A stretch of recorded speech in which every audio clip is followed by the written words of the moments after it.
ମୋର ଆଶୀର୍ବାଦ କର ମାତ୍ର ମୋର ଦାମ୍ପତ୍ୟ ଜୀବନ ଯେମିତି ସୁଖମୟ ହେଉ ମୋର ଦାମ୍ପତ୍ୟ ଜୀବନ ଯେମିତି ଆରେ ମଧୁମୟ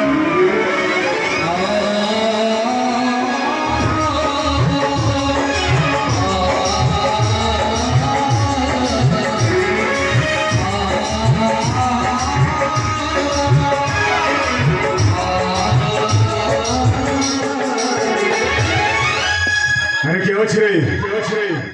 जड़को संवाद जन दियो ये राज्य सारा डेंगुरा देव मंत्री मंत्री सेनापति अमृत गोग को राज्यसभा को आसवा को संवाद देव